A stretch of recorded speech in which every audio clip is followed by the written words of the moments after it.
하나님 말씀을 보도록 하겠습니다. 우리 히브리서 4장 16절 말씀입니다. 히브리서 4장 16절, 제가 가진 신약 성경으로는 356페이지에 있습니다. 다 찾으신 줄 알고 우리 한 목소리로 또 오늘 우리에게 주시는 하나님 말씀을 또 함께 봉독하겠습니다. 그러므로 우리는 긍휼하심을 받고 때를 따라 돕는 은혜를 얻기 위하여 은혜의 보좌 앞에 담대히 나아갈 것이니라. 아멘. 오늘 이 저녁에는 우리 해외 한인 장로회 총회장이시고요, 또 시카고 또 약속의 교회 담임으로 섬기시는 김경수 목사님께서 은혜의 보좌로라는 제목으로 또 귀한 하나님의 말씀을 전해 주시겠습니다. 우리 목사님 멀리서 이렇게 오셨는데 앞으로 나오실 때 우리 따뜻한 박수로 환영해 주시면 좋겠습니다.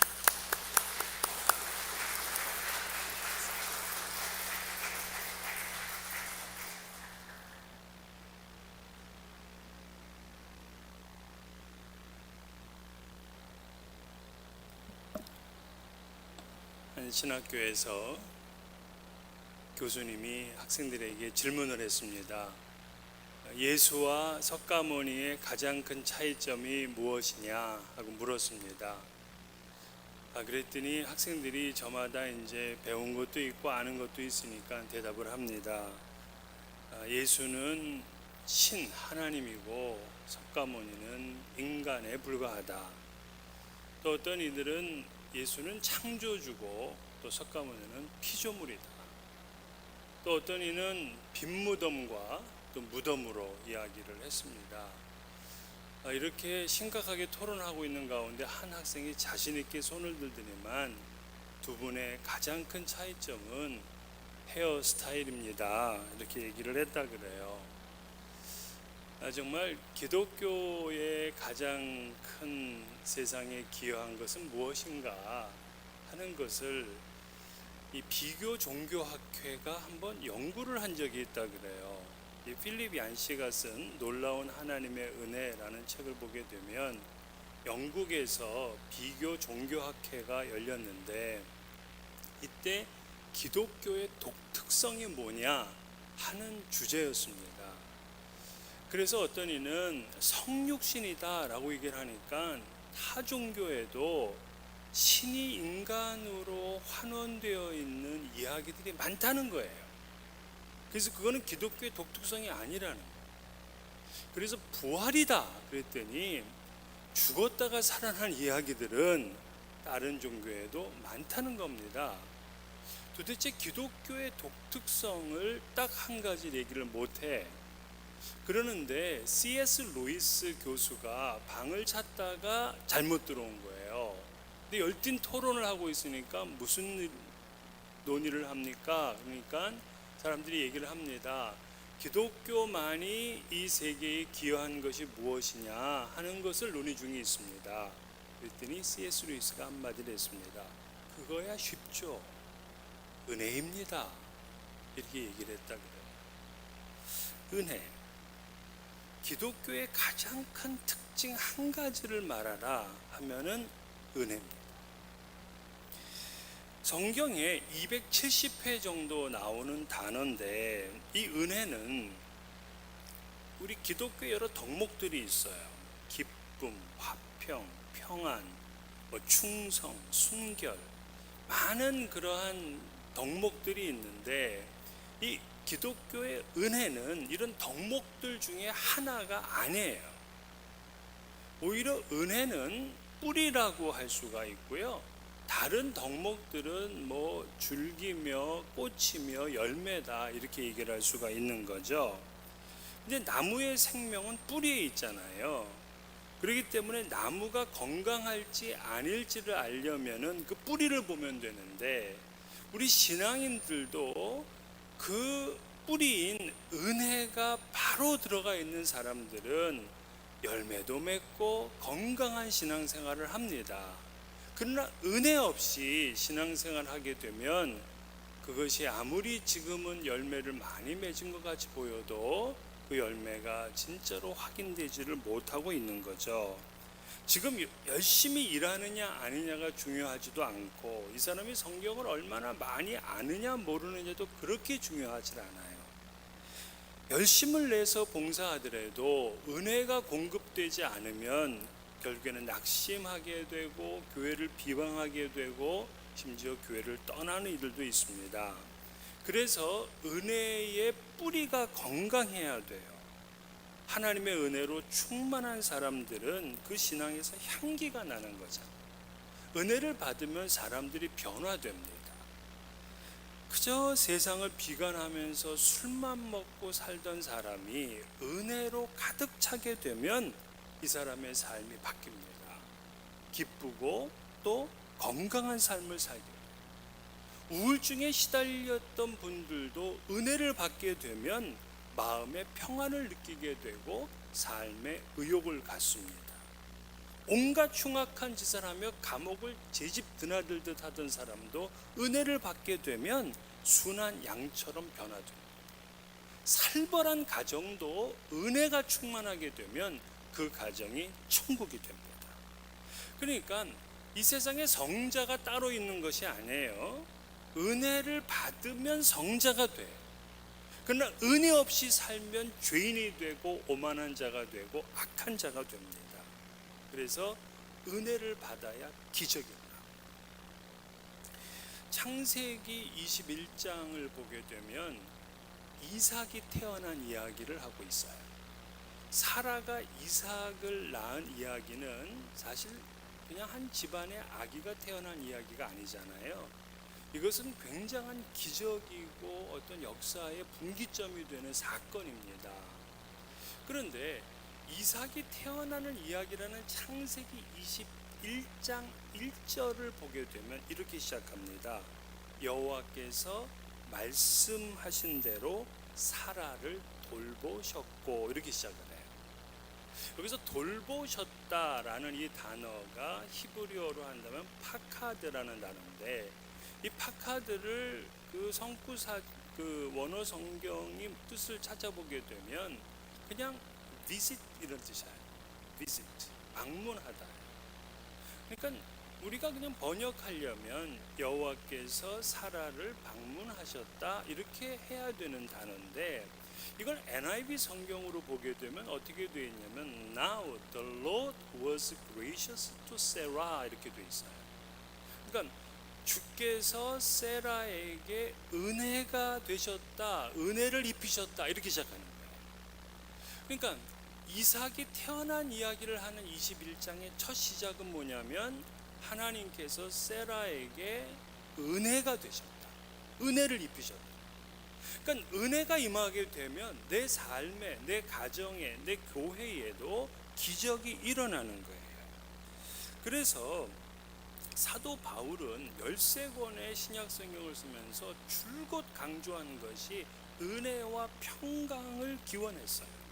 그러니까 은혜와 평강은 하나님께서 인간에게 주시는 가장 놀라운 복입니다. 그래서 교회와 모든 성도들에게 이 바울은 은혜와 평강이 임하길 바랬어요. 근데 흥미롭게도 평강과 은혜라고 순서를 바꿔 쓴 곳이 한 번도 없습니다. 전부 은혜와 평강. 즉 은혜가 임해야 평강이 따라온다는 거예요. 그러니까 은혜가 충만하면 기독교의 모든 덕목이 따라오는 거예요. 나 기쁘게 살고 싶어 이렇게 노력할 것이 아니라 은혜를 받으면 기쁘게 삽니다. 나 제발 좀 마음이 평안했으면 좋겠어. 평안이 먼저가 아니라 은혜를 받으면 평안해집니다. 그래서 목회를 하면서 한 가지 갖게 되는 결론이 뭐냐면, 은혜를 받은 사람이 하나님을 위해서 일해야 정말 탈이 없더라고요. 돈이 많다고 하나님의 일을 하는 것도 아니고 시간이 많다고 하나님의 일을 하는 게 아니에요. 은혜를 받은 사람이 하나님의 일을 하는 겁니다. 재능이 많기 때문에 교회 일을 하느냐? 그렇지도 않아요.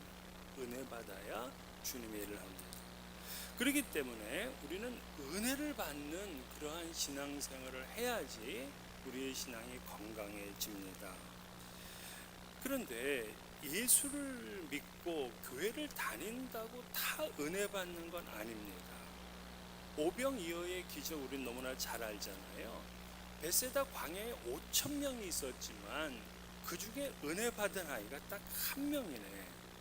그래서 이 아이는 물고기 2마리와 보리떡 5개의 도시락을 바칠 수가 있었어요. 예수님을 따랐던 제자들은 많지만 어느 순간 그들은 다 흩어지고 맙니다. 왜? 은혜가 없기 때문에. 그러니까 은혜가 임하게 되면 삶이 변하게 되고 기적이 일어나잖아요. 은혜가 임하게 되면 교회도 천국과 같은 교회가 됩니다. 절로 교회 자랑하고 교회도 부흥을 합니다. 그러나 은혜가 없으면 전도하는 것도 힘들고요. 뭔가 누군가를 위해서 섬기는 것도 힘들어요. 그런데 왜 우리는 예수를 믿으면서 은혜를 받지 못하고 예수를 믿나? 그 이유를 히브리서 기자가 이렇게 얘기를 합니다. 히브리서 12장 15절 16절 이 말씀을 보게 되면 너희는 하나님의 은혜에 이르지 못하는 자가 없도록 하고 하나님의 은혜에 이르지 못하는 자가 없었으면 좋겠는 거예요.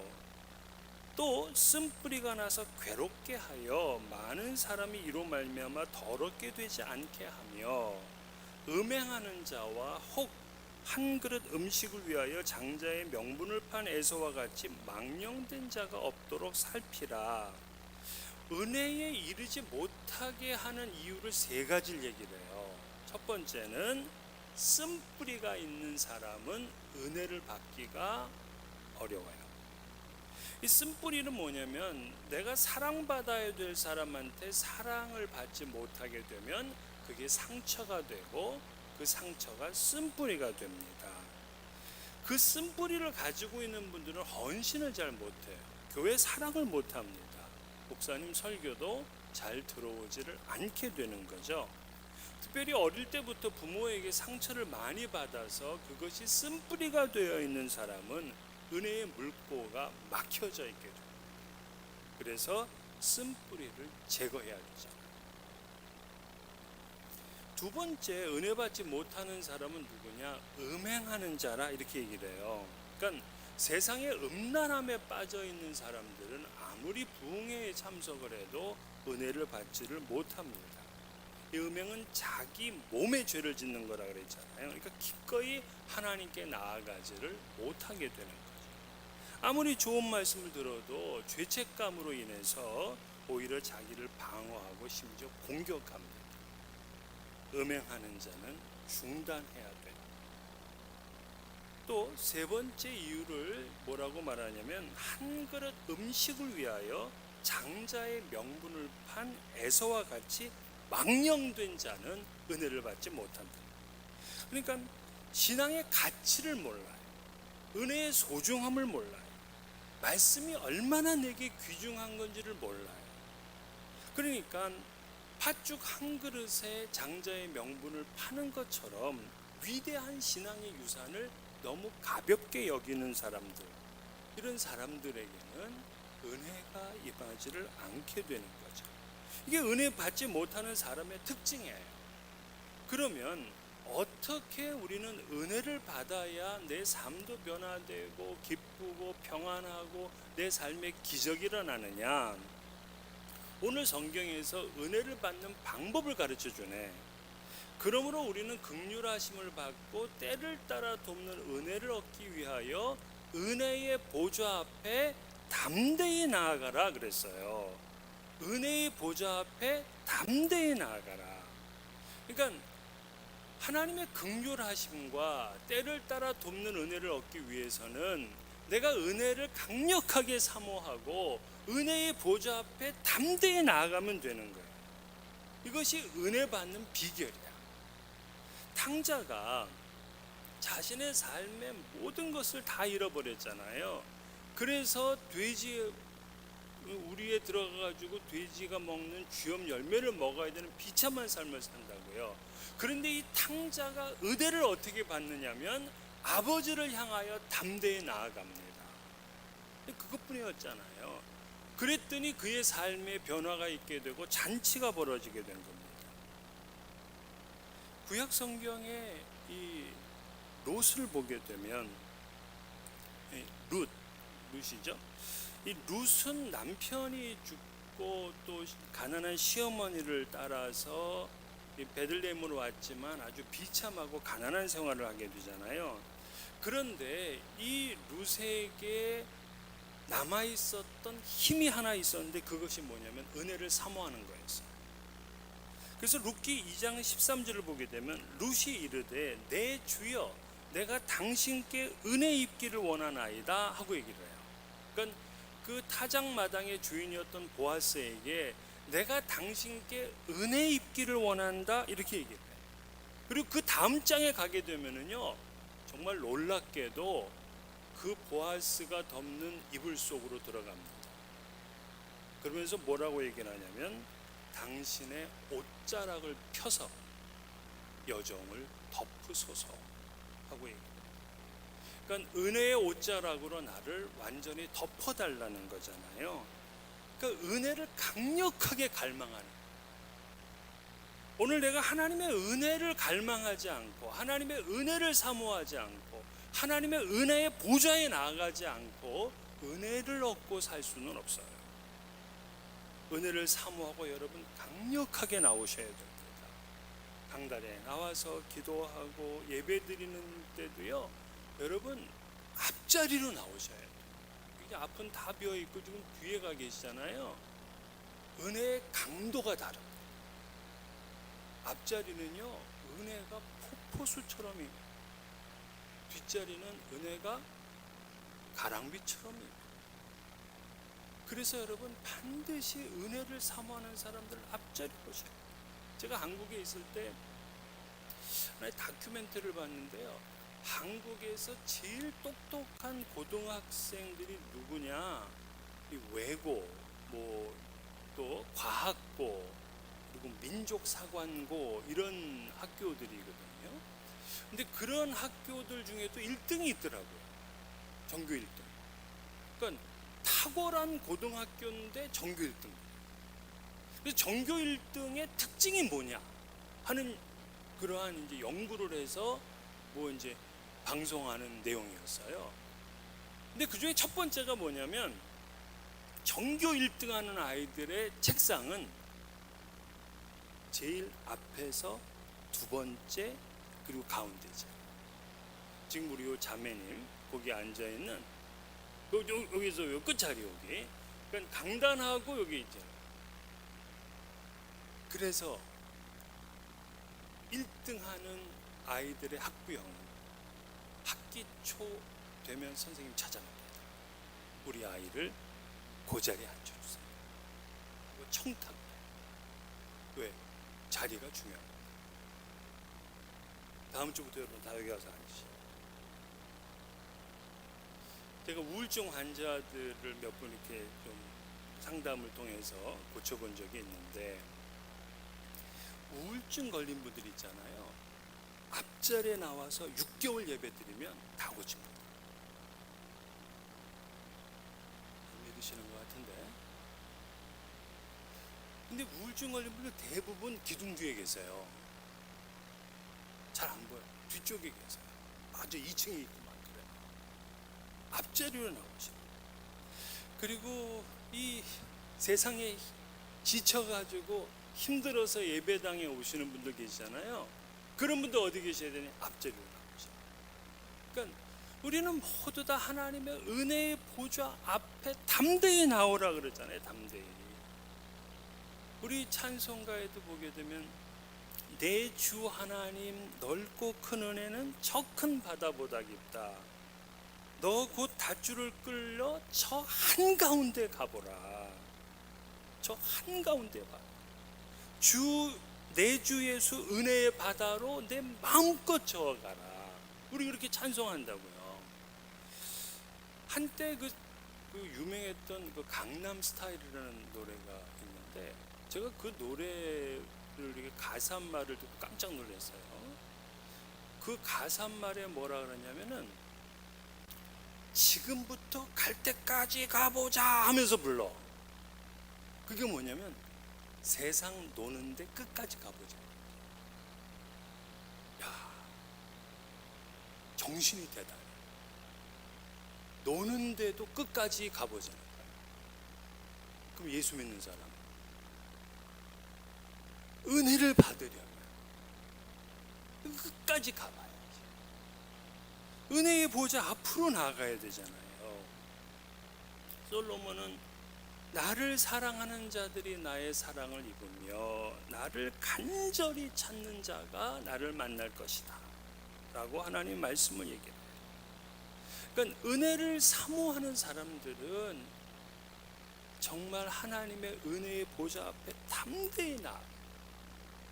근데 오늘 이 성경에 은혜의 보좌 앞으로 나가라 그랬는데, 여러분 은혜의 보좌가 어딘 줄은 아시나요? 은혜의 보좌가 어디예요? 은혜의 보좌는 장소가 있어요. 킹 제임스 버전역을 보게 되면 이 은혜의 보좌를 그냥 mercy seat이라고 그랬어요. mercy seat. 그러니까 은혜의 자리 이런 얘기잖아요. 그래서 한자어로는 시은좌라 그래요. 시은좌. 근데 시은좌가 뭘 가리키는 단어냐면 지성소 안에 있는 그 법궤의 뚜껑을 속죄소라 그러는데, 그 속죄소를 시은좌라 그래요. 이거를 mercy seat이라 그래요. 그러니까 출애굽기 25장을 보게 되면 하나님께서 뭐라고 말씀하시냐면, 내가 거기서 너와 만나리라 라고 약속을 하시는데, 내가 거기서 너와 만나리라 한 그곳이 어디냐면 바로 속죄소인 거예요. 속죄소. 우리가 잘 아는 대로 여러분, 이 성전은 함부로 들어갈 수가 없잖아요. 그러니까 이방인은 성전이 안 보이는 이방인의 뜰까지만 갈 수 있어요. 여인들도 여인들의 뜰까지만 갈 수 있어요. 유대인 남자도 성소는 못 들어가요. 또 일반 제사장은 지성소는 못 들어가요. 유일하게 지성소까지 들어갈 수 있는 사람은 대제사장 한 명이란 말이에요. 근데 이 한 명이 들어가 가지고서 뭐를 만나게 되냐면 법궤를 만나요. 이 법궤를 언약궤라 그러기도 하는데, 언약궤는 그냥 상자잖아요. 상자. 조각목으로 만들고 금으로 이렇게 칠한 상자입니다. 그런데 그 상자를 덮는 이 뚜껑만큼은 순금으로 만들어요. 순금. 요거를 속죄소라고 불러요. 이 속죄소를 mercy seat이라고 불러요. 그러니까 하나님께서 오늘 우리에게 은혜의 보좌로 나오라 라고 하면 우리를 어디까지 초청하는 거냐면 지성소까지 초청하는 거예요. 지성소. 이사야는 이스라엘 백성들을 꾸짖었는데 그들이 성전 뜰만 밟고 가기 때문에 하나님을 만나지 못한다고 꾸짖었거든요. 그러니까 하나님이 원하시는 건 뭐냐면 성전 뜰만 밟고 가는 것이 아니라, 그냥 성소 안에만 들어와서 끝나는 것이 아니라 지성소까지 들어오라는 거예요. 지성소. 여러분들이 지성소까지 들어가시는 믿음 생활을 하셔야 돼요. 그러려면 앞자리를 보셔야 돼요. 그러려면 마음도 은혜를 강력하게 사모하는 마음을 가져야 돼요. 그러면 왜 속죄소가 은혜의 보좌가 되느냐? 그 속죄소라는 이 뚜껑을 그 히브리어는 카포레트라 그러는데, 이 카포레트라는 뜻은 영어로는 그냥 커버예요. 커버, 덮는다라는 뜻이에요. 뚜껑을 얘기를 하는 거예요. 뚜껑. 근데 그 뚜껑을 열면 속죄소 안에 3개의 물건이 들어가 있어요.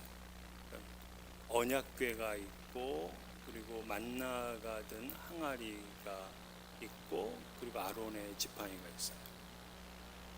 근데 이것들은 전부 다가 이스라엘 사람들의 불신앙과 불순종을 상징하는 것들이에요. 전부 다.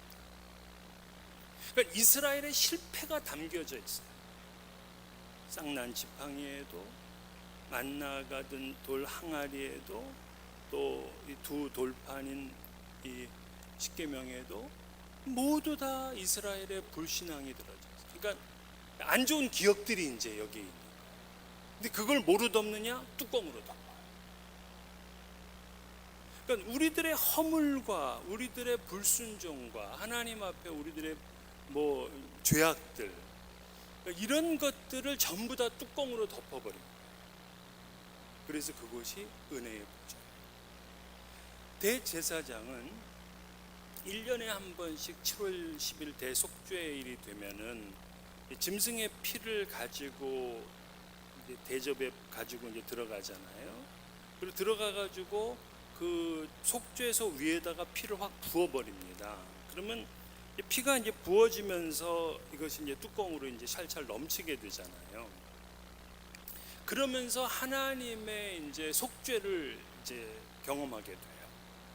그리고는 이 대제사장이 밖에 나가가지고 백성들에게 선포를 합니다. 너희들의 모든 죄가 다 사해졌다 하면은 이때 백성들은 춤을 춥니다. 기쁜 거죠. 내 죄가 속해졌으니까. 그러니까 하나님이 덮어주시지 않았다면 우리는 은혜를 받을 수가 없어요. 그러니까 은혜는 사실 덮어주는 곳에 있어요. 우리도 교회 안에서 문제를 자꾸 만들어내고 일으키며 지적하며 하는 분들에게는 별로 은혜의 경험이 없어요. 그러나 덮어주는 이들에게는 늘 은혜가 경험이 되는 것 아니겠습니까? 예수님께서도 누가복음에서 우리에게 원수를 사랑하라, 미워하는 자를 선대하라, 저주하는 자를 축복하라, 모욕하는 자를 위해서 기도하라 라고 얘기해요. 모두 다 어떻게 보면 다 덮어주라는 거예요. 그래야 은혜가 임하기 때문에 그렇습니다. 사랑하는 우리 성도 여러분, 오늘 우린 좀 쉬운 거를 배웠죠. 내가 긍휼하심을 받고 때를 따라 돕는 은혜를 얻기 위해서는 은혜의 보좌 앞에 담대히 나가면 되는데, 그 은혜의 보좌가 어디냐면 이건 장소를 얘기하는 거고 물건을 얘기하는 건데, 그것이 지성소에 있는 법궤의 뚜껑이었던 거예요. 그럼 우리 생각해 보는 겁니다. 내가 정말 은혜를 받을 만한 그러한 위치까지 갔느냐? 여러분들은 지금 내가 지성소 앞에까지 갔다고 생각하십니까? 아니면 성전 뜰만 밟고 갔습니까? 아니면 그냥 성소 주변에만 왔다 갔다 하고 갔습니까?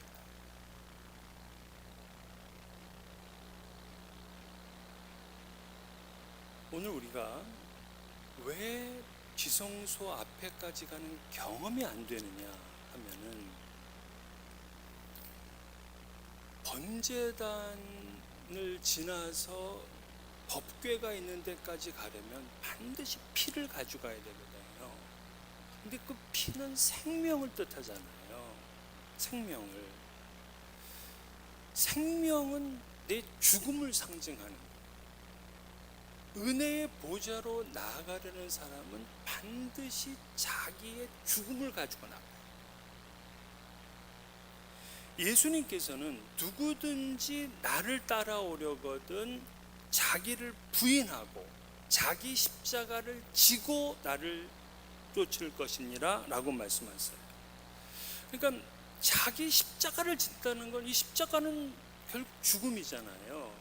그러니까 주님을 따르고 은혜의 보좌 앞에까지 가려면 자기가 죽지 않고서는 그 은혜의 보좌 앞에 못 가요. 하나님 못 만나는 거예요. 십자가를 져야 되는 거예요. 물론 이 일이 어려워요. 그래서 사도 바울도 나는 날마다 죽노라 하고 그렇게 선언합니다. 날마다 죽지 않으면 십자가를 못 져요. 그러면 은혜의 보좌 앞에 못 나갑니다. 그래서 보네포는 그런 얘기를 해요. 그리스도께서 사람을 부르실 때 그를 와서 죽으라고 부르신다, 이렇게 얘기했어요. 죽으라고 부르신다. 하나님의 긍휼하심을 받고 때를 따라 돕는 은혜를 얻기 위해서는 내가 살아서는 은혜의 보좌 앞에 못 나가는 거예요. 그러면 하나님 못 만나는 은혜가 임하지라. 그래서 갈라디아서 2장 20절, 여러분 너무나 잘 아시는 말씀이잖아요. 내가 그리스도와 함께 십자가에 못 박혔나니 그런즉 이제는 내가 사는 것이 아니요 오직 내 안에 그리스도께서 사시는 것이라. 내가 사는 것이 아니야. 난 죽었기 때문에 이제 그리스도가 산다는 거예요. 내가 죽어야 은혜의 보좌 앞에 나아갈 수가 있어요. 그래서 평생 예수를 믿어도 은혜의 보좌 앞에 한 번도 나아가지 못한 사람들이 있어요. 왜? 죽지 않고 자기가 버젓이 살아있기 때문에 그래요. 그래서 여러분, 내가 죽으면 그리스도가 살고 내가 죽으면 은혜의 보좌 앞에까지 나아갈 수 있는데, 그럼 도대체 내가 죽는다는 게 뭐냐? 이게 굉장히 어려운 얘기잖아요. 근데 제가 한 번은 제가 부목사 때인데 교회에서 부흥회가 있었어요. 근데 지금은 돌아가신 그 이중표 목사님이라는 분이 오셔서 부흥회를 인도해 주셨어요. 저는 그때까지 부흥회를 수없이 참석해 봤지만 그분 부흥회에 제일 은혜 받은 거예요. 매 시간마다. 저는 그때 부목사였는데 눈물로 제가 그 부흥회를 참석했어요. 근데 한 번은 교육자들과 그 목사님이 이제 식사하는 자리였어요. 저도 참석하라 그래서 참석을 했습니다. 근데 밥을 먹으려고 하는데 이중표 목사님이 자기 주머니에서 이렇게 뭘 꺼내시더라고요. 편지지였어요. 편지. 그러면서 그 편지의 내용을 읽어주시는 거예요. 자기가 편지를 받았다는 거예요. 그 편지를. 근데 그 편지가 뭐냐면 한 여집사님의 일화인데, 잘 아시다시피 이중표 목사님은 별세의 신학으로 유명하신 분이십니다. 별세라는 얘기는 죽었다는 얘기잖아요. 별세했다는 얘기예요.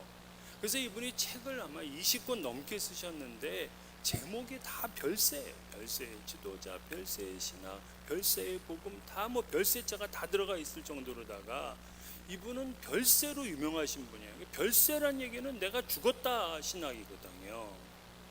그러니까 교회에서도 이분은 계속해서 내가 죽었다를 강조하시는 분이신데, 어느 날 그 교회의 구역장이 되는 집사님이 구역장 모임에 갔다가 구역 예배를 인도하고 신방을 갔다가 집에를 들어갔는데, 그 집에 시어머님이 치매 걸리신 분이 계세요. 치매 걸리신 이 노인이 실례를 한 거예요. 실례를 해가지고 이걸 그냥 답답하니까 자기 손으로다가 치우시려고 한 건데, 이거를 벽에다가 다 이렇게 붙이고 뭐 냉장고에다 바르고 다 이렇게 된 거예요. 그러니까 얼마나 이 집이 냄새가 나고 더러워졌습니까? 이때 이 며느리가 들어간 거예요. 근데 집에 딱 들어가니까 이 냄새가 풀을 찌르는데 화가 머리 끝까지 나. 그렇지 않겠어요? 시어머니가 그렇게 치매 노인이니까. 그래서 화가 나고 뭐 그냥 시어머니한테 그냥 한마디 하고 싶은데, 그날 목사님이 또 얘기를 해서 내가 죽었다 하고서 나는 별세했다 하고 얘기를 했대요. 그래서 그때 자기가 화가 확 나는 순간에 자기 스스로 나는 죽었지 하고 확인을 시킨 거예요. 나는 죽었지. 자, 죽은 사람은 냄새를 맡는다 못 맡는다? 냄새가 안 나잖아요. 죽었으니까. 그래서 다시금 이제 자기가 정신을 차리고 내가 죽었는데 왜 냄새 난다고 우리 시어머니한테 구박을 해야 돼? 하고서 이분이 가서 그 불편한 시어머니를 빨리 목욕탕에 들어가서 샤워를 시키고 새 옷을 입히고 이불을 걷고 그러고서 이제 그 벽에 붙이고 뭐 한 거를 그냥 걸레를 빨아가면서 청소를 하면서 이분이 찬송을 불렀대요. 내 주를 가까이 하게 함은 십자가진 같은 곳에 하면서 찬송을 막 이렇게 부르면서 그거를 닦고 있는데 남편이 들어옵니다. 남편이 퇴근하고 들어왔는데 뭐 냄새가 나고 막 자기 와이프가 이제 이렇게 청소를 하고 있으니까 이거 어머니가 한 짓이 분명해. 그런데 자기 아내가 그냥 불평도 하지 않고 찬송을 부르면서 그 청소를 하는 모습을 보고서 이 아내가 너무 고마운 거야. 그래서 이 남편이 자기 아내한테 오더니만 그 앞에 무릎을 꿇더래. 그러면서 하는 말이 여보, 내 평생 당신을 섬길게 하고 고백을 했다는 거야. 자, 그런 일을 겪고 나서 이분이 편지를 쓴 거야, 목사님한테. 이런 일이 있었는데 목사님이 가르쳐 주신 내가 죽었다라는 것을 알고 내가 이렇게 했더니 우리 집안에 기적이 일어났습니다. 내 남편이 나를 평생을 섬기겠다고 합니다 하고 자랑스럽게 편지를 보낸 거였어요. 저는 그때 그분이 읽는 편지를 가만히 듣다가 그동안 내가 죽어야 된다, 그리스도가 살아야 된다라는 말을 많이 듣고 또 갈라디아서 2장 20절은 그냥 늘 외우는 그러한 성경 구절이고 한데 정말 내가 죽었다라는 것을 내가 뭔지 모르고 살아. 오늘 여러분들도 우리의 삶 가운데서 자꾸 마음에 그냥 분이 일어나기도 하고 때로는 섭섭하기도 하고 때로는 상처가 있는 말을 듣기도 하고 할 때에 우리가 다시 한번 고백해야 될 말이 뭐냐면 내가 죽었지. 나는 죽고 그리스도가 사는 거잖아요. 그러면 그분은 드디어 은혜의 보좌 앞으로 나아갈 준비가 되십니다. 사랑하는 우리 삼성교회 성도님들, 또 우리 동역자 목사님, 또 장로님, 오늘 긍휼하심과 때를 따라 돕는 은혜를 얻기 위하여 은혜의 보좌 앞에 담대히 나오라 하고 우리를 초청하고 있습니다. 오늘 이 시간 정말 내가 죽고 그리스도가 살았습니다 라는 그 고백으로 은혜의 보좌 앞에 담대히 나아 주의 은혜가 우리 교회와 여러분의 삶 가운데 풍성하게 임하시기를 주의 이름으로 축원합니다. 기도하겠습니다. 거룩하시고 자비로우신 하나님, 1년에 한 번 대제사장 밖에 들어갈 수 없었던 그 은혜의 보좌 앞으로 우리를 초청해 주셨습니다. 이 놀라우신 은혜를 받았던 우리들이지만 늘 우리의 생명의 피가 준비되지 않았기 때문에 은혜의 보좌 앞에 나아가는 일에 줄곧 실패하고 말았습니다. 하나님, 오늘 이 시간 깨닫게 해주시오니 감사를 드립니다. 내가 죽고 그리스도가 산다는 이 한 가지 정신을 분명히 알게 하시고 은혜의 보좌 앞에 담대히 나아감으로 인하여 주의 긍휼과 때를 따라 돕는 은혜를 모두가 누리게 하여 주시옵소서. 은혜를 통해 변화되고 은혜를 통해 기적이 일어나는 성경의 이야기를 수없이 읽으면서도 은혜의 사모함이 없었는데 하나님, 오늘 이 시간 은혜를 사모하며 주님 앞에 나아갑니다. 변화와 하나님의 기적과 하나님의 부흥이 우리 삶 가운데, 교회 가운데 임하게 하여 주옵소서. 예수님 이름으로 기도하옵나이다. 아멘.